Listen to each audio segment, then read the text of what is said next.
Hello and welcome to Guns and Gunnery Part 2, the second part in our series on fighter combat tactics and maneuvering by Robert Shaw.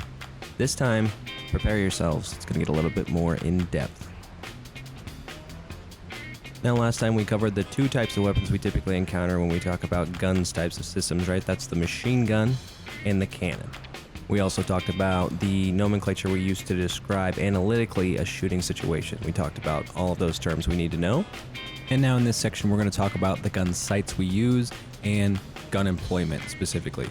I was originally going to include guns defense in this video, but upon reviewing Shaw's book, he does say a lot of things that are very good that I'm going to still use, but I am going to make it a separate episode entirely where we reference another book and really take it to the next level and appreciate it for the art form that it is. So with that being said, sit back, relax, let's talk about how to shoot people. So when we talk about gun sights, we have to talk about the history of a gun sight. They really started in World War I. We had the original type of gun sight, which is the ring and bead type of gun sight. Now essentially the ring and bead sight is super simple. We have concentric rings that are used for ranging, and we have a cross in the far ring as well as a post near the aft of the gun. The idea being that you could use these concentric rings to use relative wingspan and estimate range, and the vertical posts need to be aligned with the cross to ensure proper head position. And that's going to be something we talk about a little later on, how head position early on was a huge problem with gun sights. Now again, these type of sights were handy because you could use those rings for range estimations as well as lead calculations in high deflection shooting. The example the book gives is, for example, you could align the nose of the target with the inner circle, and given the proper range, that often would be enough lead to calculate for crossing speed at the average maneuvering speed of an enemy World War I aircraft. Again, and when I say high deflection shooting, I mean high aspect angles, very high aspect angles. So we're talking about a lot of angle off tail, angle off nose here. Now again, what is quite painfully obvious is that this type of gun sight has no corrections for anything, really. It doesn't correct for gravity drop, projectile jump, anything like that. And so a lot of these pilots using fixed gun sights started using what they call Kentucky windage, which is essentially just fudge factor, right? They would just do it by the seat of their pants. Now again, head position was the biggest limiting factor when we talked about using a original post and ring bead sight. If you move your head closer to the sight, the ring will appear larger and cover a wider angular cone for that range. So you can see how that's going to distort the ranging information you're getting from your gun sight with the perspective shifting like that. So if you move your head closer to the gun sight, you can imagine that that ring is representing a larger conical space in front of the aircraft. Now typically we measure that conical space in degrees, but more commonly even mils, right?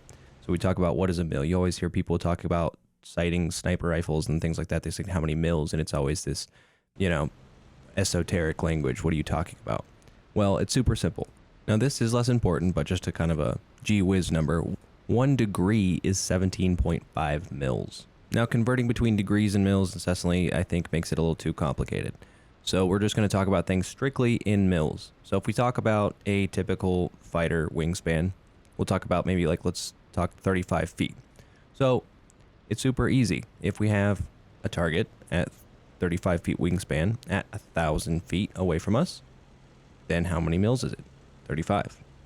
Now, the same target moved out to 2,000 feet. How many mils is he? He's at 17.5, right? 17.5 mils. Now, where this gets interesting is how? Well, what if we know the wingspan of the target before we see it? We know, hey, I'm up against an ME-109 and he has a 33-foot wingspan, right? So I look through my gun sight and I see, hey, he's about 17 mils, right, in my gun sight. Well, then what do I know? I know he's at 2,000 feet. But again, you can see how this is important. The perspective of mils in a gun sight is paramount to estimating range. If you move your head and the conical section of space expands as you move your head closer, your mil perspective changes, right? And so you can't accurately estimate range and lead. So some of these gun sights actually had a headrest, and that headrest would force you to be in the right head position to use the sight. Now, how this was remedied was essentially using a telescopic sight, which would make it so you could only see the ring and bead if your eye was up to the scope of the telescope. You've probably seen these if you've played War Thunder. They're, I think if I remember correctly, they're in that game a lot. And so if you've ever played that game, you understand, or if you've ever even shot a scoped rifle, right? You understand now you can't really see through it unless you're at a very specific point in space, right? You have to have your eye pretty nearly right up to it, maybe a few inches aft to it, so you don't get smashed in the face if it's a rifle, but you see what I'm saying? So that was how they remedied the situation with the ring and bead at first. Then we kind of get to the gun sights you're probably the most familiar with, which is the reflector sight, right? This sight projected an image through a combining glass and was focused near infinity. So the nice part about it was that it really wasn't contingent on mills and how your head was positioned. That was what remedied the situation. Because we focused it near infinity, I moved my head back. It's still the same relative size as if I moved my head right up against it. And another new feature that was introduced alongside of reflector sights was the wingspan adjustment bar. So there oftentimes was a bar you could move back and forth through the sight, and that would set new wingspans. So you could kind of, it helps you estimate those mills easier. You know, if you just set it to 35 feet and then you put those bars on either side of the target, the gun sight, hey, that's exactly 35 feet. So we used those for a while. The ME-109 in DCS, it uses that style of gun sight. But then we decided we needed to go farther. We needed to keep advancing these gun sights. So then we get to the LCOS, the Lead Computing Optical Gun Sight. And if you've ever flown the P-51 in DCS, the K-14 gun sight installed on that aircraft was a very early example of a gyroscopic lead computing optical sight. And a lead computing optical sight is obviously going to be more complicated than a typical reflector sight. We're going to have several parts to it. So one is obviously going to be the reflector part of it, but then we have a gyroscopic sensing unit and a fire control computer, or just a computer that takes all that information it's getting from the gyroscopic sensing unit, runs it through the computer, and then displays in real time. Well, let me be careful when I say real time. Displays a pipper for you on the reflector sight. Now this system, what it does is it predicts future line of sight based on present line of sight and that angular rate of change.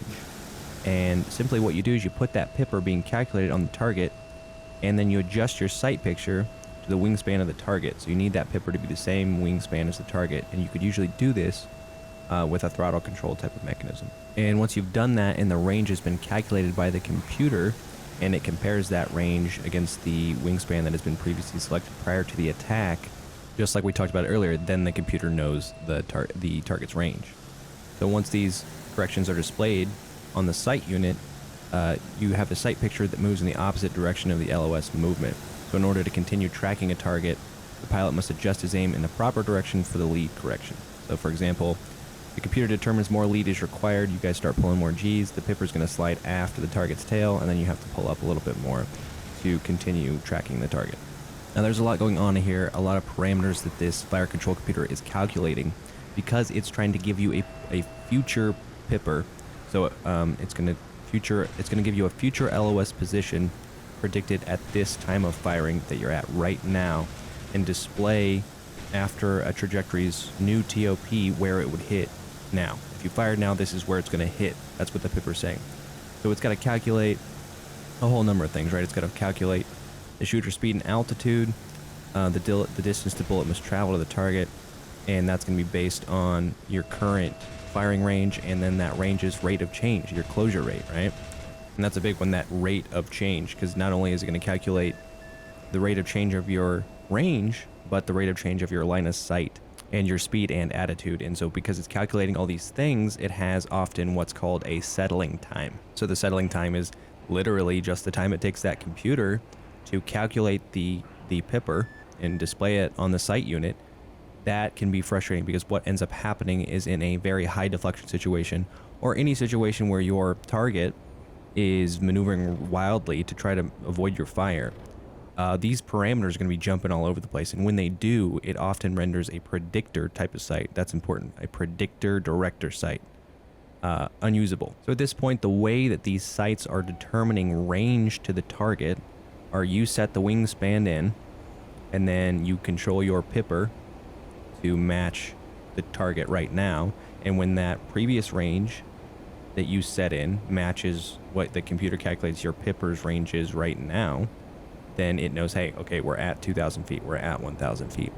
Now that's a huge pain, because now you're trying to track a target, you're trying to do your aerial combat maneuvers, you're trying to do all this stuff, and simultaneously you're dicking around with your pipper. It's annoying. So another advancement when we went one step farther was we had very early radar systems mounted in the nose, typically using a fixed beam that could automatically range detect aircraft in front of you.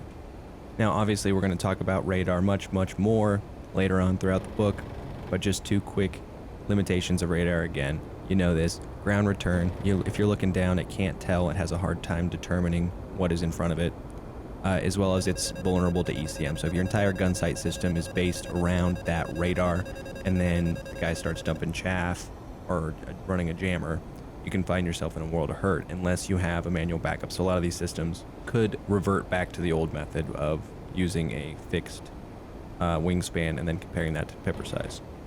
Now we're going to talk about the other type of disturbed reticle system, which is the kind of umbrella that these LCOS systems go inside of.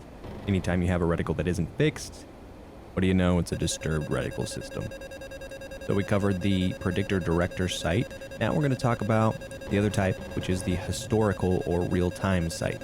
So I will admit the book doesn't do a very good job, in my opinion, of articulating the difference between a predictor and a historical sight. It kind of talks about it in a confusing way, but it's really this simple.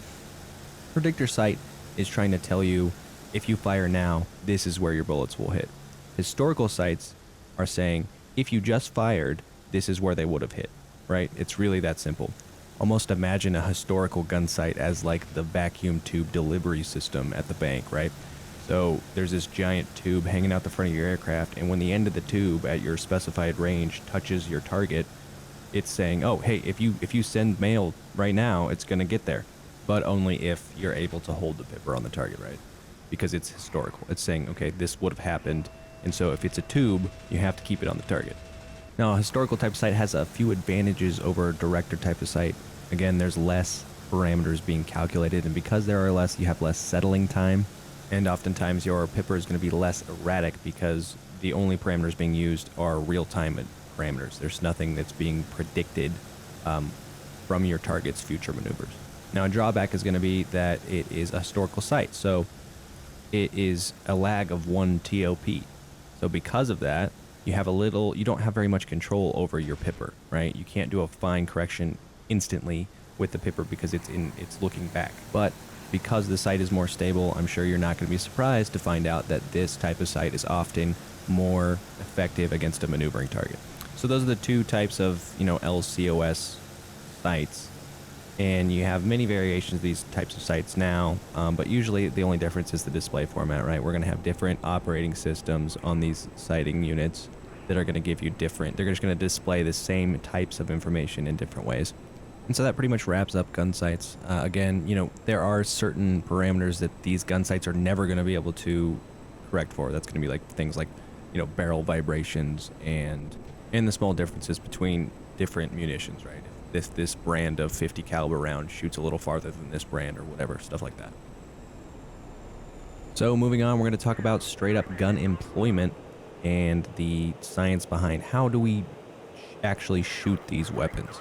And it goes without saying that in order to shoot these people down, we have to be within the maximum range of the weapon and inside of the minimum range of the weapon.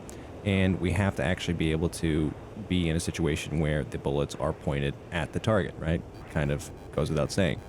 Now, these numbers don't really work for a World War II application, but when you talk about a contemporary fighter aircraft, you're talking about a maximum range typically in the neighborhood of about 3,000 feet.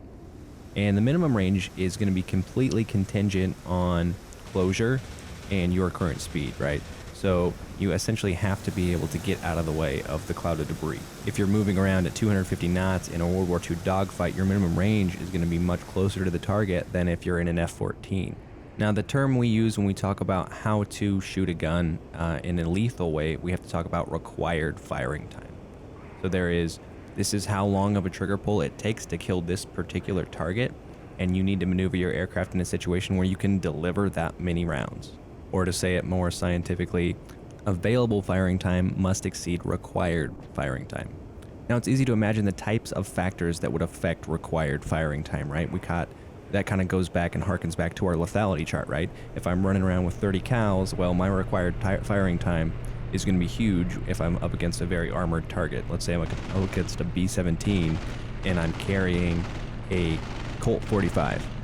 My required firing time is going to be a lot larger than it would be if I had a 30mm cannon.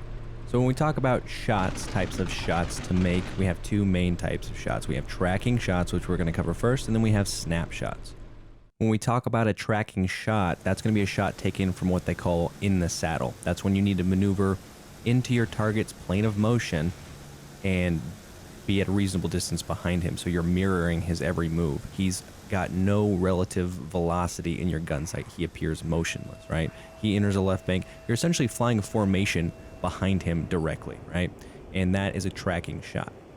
Now, this type of shot is essentially required for a predictor type of gun sight. Like we talked about, those parameters cause a lot of bouncing with the pipper.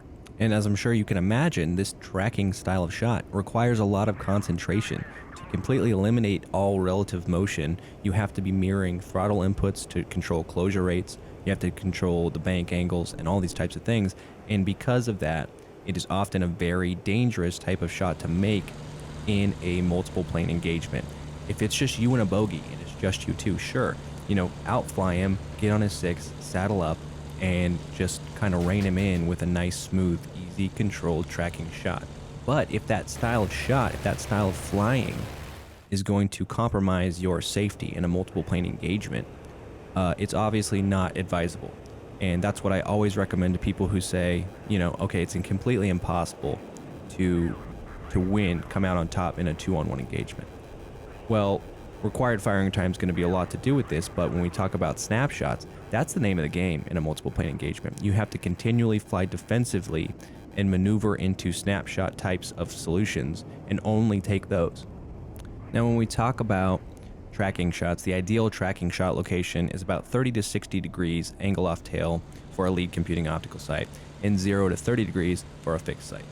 Now, once you're in the saddle, the type of shooting you use is going to change a little bit, depending on what kind of sight you have. If you have a fixed sight, all you're going to do is relax your turn a little bit and let the target fly up to your pipper in the saddle, and you're going to use a short burst to get a feel for your current lead on your current trajectory drop, and then you're going to hone him in, right? You're just going to say, okay, those went a little over his head, let's drop it down a little bit, then fire a big one that's going to hopefully be a lethal burst.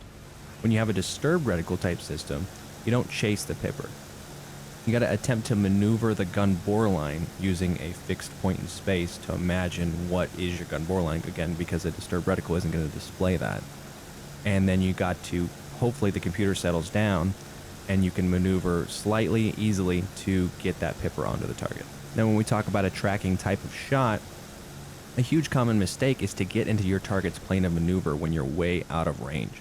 Because if you're doing that based on the geometry that things work out, you're going to just sap all your energy trying to pull lead on a target that is way too far away. Because if he reverses you and you're in his plane of maneuvering, he's going to be able to change his angle off tail rapidly, much more rapidly than you're going to be able to correct for. So when we talk about, and this again, this harkens back to the video prior, this stuff is just going to become second nature. You're not even going to think about it, but that's what we're doing here, is we're just going to try to think about it to make sure that that little guy on our shoulder in the dogfight is speaking the right language, right? So we have to get into the target's plane of maneuver just at the moment that we actually want to be at guns firing range. Now, another thing we need to closely control in a tracking type of shot is closure. At long ranges, we want a considerable amount of closure because we want to limit our exposure to other hostile aircraft. But as we get closer to the target, we've got to reduce that closure to prevent an overshoot and provide more tracking time. Now, it's very difficult to maneuver in such a way that closure is completely eliminated, because even if you reduce your speed lower than that of your targets, because you're pulling lead on him, you're going to be creating some sort of closure. So in order to maintain a continuous tracking position in the rear quarter of your target, the shooter needs to be slower than the target and would be turning on a smaller radius than the target with the same turn rate. And we can see that we talk about snapshots prior. This is a situation where, because you're inside of his turn, pulling lead on him, you're going to be slower than him. You're going to be at a lower energy state than him. It's going to make you extremely vulnerable to other attacking aircraft, as well as him potentially, right? Because now you're saying, I'm committing to this shot. I have less energy than you. I'm going to try to kill you. But if I miss and you're able to reverse me later, now you've got an energy advantage. One last thing on closure as well is that if you're coming in for a B and Z style attack, that's boom and zoom, you have an excess of closure, don't hold that bleed longer than you should, because you're going to bleed off that energy, right? Let's break off. Let's disengage because we know we have an energy advantage. Let's turn around and let's make another attack. The idea being, if you're fast and you miss your shot, no big deal, right? You're safe. You can zoom back up, come back, make another shot. If you commit longer than you should, then now you don't have any plan B. Also, when you're coming at an opponent from behind with a lot of smash, don't fly in a way where you have to pull your pipper up to your target as you fire, right? Because you're going to be hauling in a lot of G's. Choose a flight plan in front of your target and then let him fly into your pipper and then track him slowly as he flies up to the pipper, right? And again, barring that you don't have a historical sight or a fixed sight, you're using a predictor sight, you're going to need a very smooth control of the G-forces of your aircraft to even have the pipper to be usable anyway. And before we shift gears into snapshots here, I just wanted to read something by Colonel Harrison R. Harry Thing of the U.S. Air Force. He kind of talks about the dangers of overshooting and how we have to closely control our closure rates, because if you don't, you can get yourself in a world of trouble. He says, suddenly you go into a steep turn. Your Mach drops off. The MiG turns with you, and then you let him gradually creep up and outrun you. At the critical moment, you reverse your turn. The hydraulic controls of the F-86 work beautifully. The MiG-15 cannot turn as readily as you and is slung out to the side. When you pop your speed brakes, the MiG flashes by you. Quickly closing the brakes, you slide into his tail and hammer him with your 50s. Now, what he's really talking about there, in my opinion, is an advantage in roll rate and a flat scissors type of maneuver, but you can see how closure is so important, because we not only have to anticipate the amount of closure reduction that we're going to need if the target stays put where he is right now, assuming he doesn't see you, but how much closure we might need, again, if he sees us and chooses to throw on the brakes, right? If he chooses to enter a flat scissors, if we're going to commit to that shot, then we better anticipate that increased closure rate. Again, if you don't, which is more advisable, is to keep your energy high, then you're going to need to know when to break off. If he starts slamming on the brakes, you're going to need to break off sooner than if he had no idea you were coming. All right, let's move on to snapshots. And I love this quote. Got to be one of my all-time favorites. It's by Captain Reed Tilley of the Royal Air Force, and he says, a good fighter pilot, like a good boxer, should have a knockout punch. You will find one attack you prefer to all others. You got to work on it until you can do it to perfection, and then use it whenever possible. Now, maybe I'm giving away my secret to the trade here, but at least in a World War II application, using a very lethal round, like the 30 Mike in the ME-109, and almost exclusively grappling opponents and hitting them with a very high deflection snapshot that's my move. That's what I always use.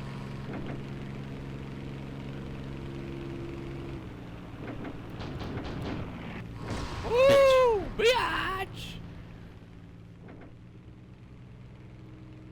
Maybe it's because the 30mm is very hard to get tracking shots with, or maybe it's because it's a type of shot that affords you some protection while you're making offensive moves. Either way, I find this my preferred way to go about a World War II dogfight. Now, we define a snapshot as any shot you take where the ability to hit your target is only the instant it flies through the pipper. The relative motion is never stopped. There is relative motion through the pipper. You shoot as it moves through the pipper, and then it continues to move through the pipper. Good fist.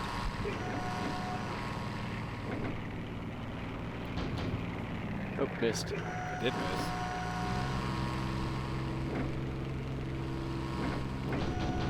I didn't miss that time. Ah. Help me. Help me, God. Help me, baby Jesus. Help me, Oprah Winfrey. Oh, damn it.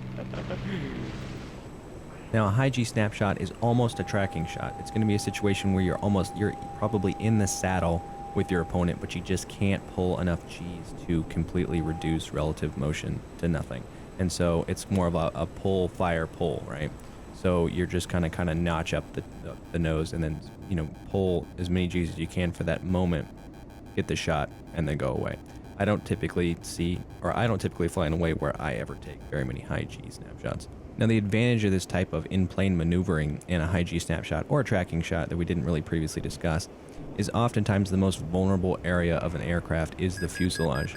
So if you're in plane with your target, you can see that the fuselage is going to be along the longitudinal axis of the aircraft, and if your plane matches that, then you're going to have the maximum amount of space along that fuselage to strike hits. And again, this stuff is not very black and white, right? We have high G and low G snapshots, but most snapshots are going to happen somewhere between the two, right?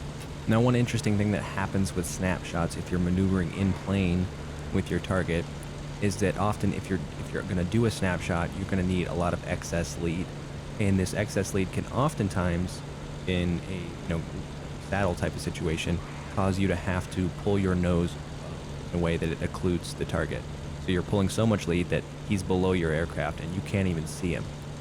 And when you do this type of shot, some guys throughout history have kind of turned it into an art form. You can't see the guy and you're just kind of, using a guess method to say, okay, I think that's about enough lead, even though I can't see him at all. And it is a possible shot to take. But I don't agree with it. I think it's kind of stupid for a couple of reasons, and I'll explain why. The first one being that you can't see him, right? So if he sees that you are pulling a crazy amount of lead and he sees your GBL go above his LOS to you, right? That's how he would, measure it. What he can do if he has a rapid roll rate, or if you're going to commit to the shot for any extended period of time, is rapidly reverse direction, which can be a death sentence for you, right? You're really giving him the opportunity, if he's particularly aware and has a decent amount of situational awareness, to reverse you instantly. A much better technique is, instead of using this crazy high G snapshot, what you can do is you can maneuver slightly out of plane in what I would want to call like either a high yo-yo or a low yo-yo maneuver. Watch him out of the side view of your aircraft, and then pull into his plane of maneuver just as he's going to complete his flat turn or whatever he's doing, and fire the low G snapshot there. And what that's going to do is it's going to prevent you from having to lose sight of the target, and you're going to be able to maintain better situational awareness in the fight. Now, when we talk about taking snapshots with different types of sights, we can see that we have different challenges that are presented to us, right? We talk about a predictor-director type of sight. Well, that's going to be challenging because, if it's getting auto range information as it moves through your gun sight, the radar may not even be able to be done settling and giving you a pipper calculation prior to him leaving the gun sight. So in that situation, I would say that predictor sight's kind of worthless for a snapshot. Now, a historical, maybe it might be useful, right? Because we could get an idea of the trajectory of our bullet and then have him fly through those trajectories and then hit him that way. And this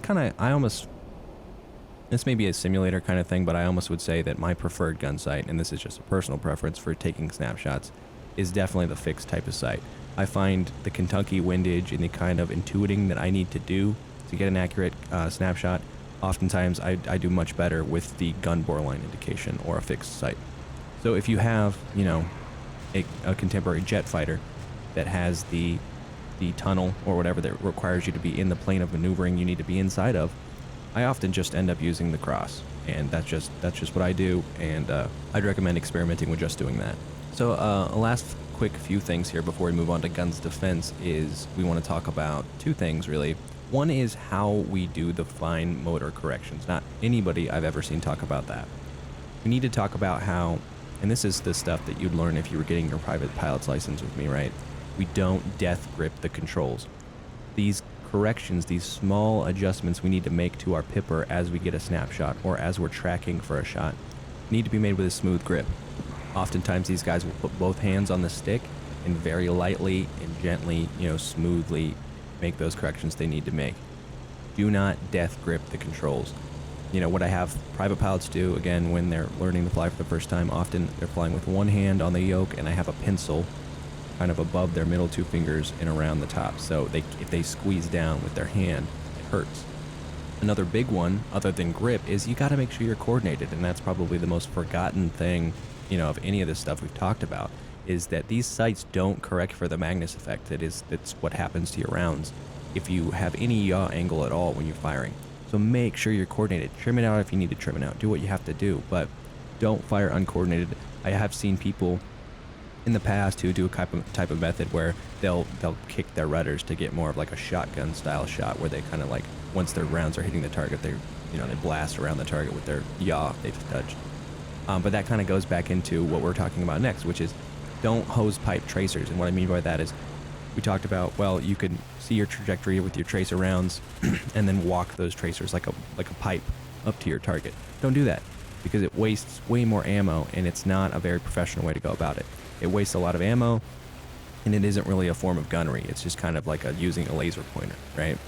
Also, just on another note, if you're looking behind you, if I'm in a dogfight with you, that's one of the earliest indications that I know that I can deprioritize you as a threat, is if I look back, you're slightly out of range and you're just letting her rip. I just see 50 cals going everywhere.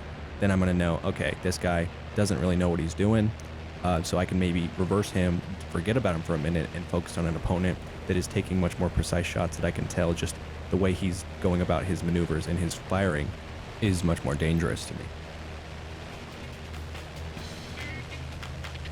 And that concludes section 2 of Guns and Gunnery. Tune in next time. We're going to talk about guns defense and the art of it. It is a huge topic, so prepare for a very long video where we really get into all of the things afforded to you and how to deal with defeating a guns on guns type of situation.